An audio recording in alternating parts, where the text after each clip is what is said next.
اونٹوں کی قطاریں۔ مقام سدرہ کے قریب حضور صلی اللہ علیہ وسلم نے اونٹوں کی قطاریں دیکھی جو دور تک گزرتی نظر آئیں۔ آپ صلی اللہ علیہ وسلم نے جبریل کو کہا، یہ اونٹ کیسے ہیں اور ہر ایک کی پشت پر صندوق رکھے ہیں؟ جبریل علیہ السلام نے عرض کیا کہ یا رسول اللہ صلی اللہ علیہ وسلم، یہ میری پیدائش سے پہلے چلے آ رہے ہیں، مجھے ان کا کوئی علم نہیں۔ تو آقا کریم صلی اللہ علیہ وسلم نے فرمایا کہ اس کا قفل کھولو۔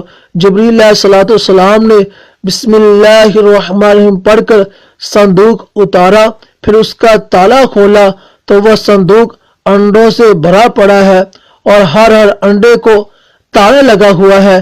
پھر حکم ہوا کہ جبریل اس کا تالا کھولو۔ جبریل علیہ السلام نے انڈے کا تالا کھولا تو انڈا خشخاش کے دانوں سے بھرا پڑا ہے اور ہر دانے کو تالا لگا ہوا ہے۔ پھر حکم ہوا کہ اس کا تالا کھولو۔ جبریل علیہ السلام نے تالا کھولا تو اس دانے کے اندر ایک بہت بڑا جہان آباد ہے اور ایک مقرر تقریر کر رہا ہے کہ دنیا کے اوپر پانی پانی ہے، زمین پر پانی پانی ہے، اس پانی پر مٹی ہے، اور ایک نبی نے نبوت کا اعلان فرما دیا ہے، جب تک ہم اس نبی کا کلمہ نہیں پڑھیں گے، ان پر ایمان نہیں لائیں گے، ہماری نجات نہیں ہو سکتی۔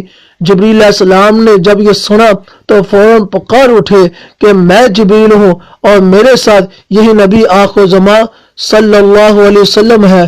تو اسی وقت ان سب نے کلمہ پڑھا اور مسلمان ہو گئے۔ پھر جبریل علیہ السلام نے اسی طرح قفل بند کر دیے اور قطاریں چلتی رہیں۔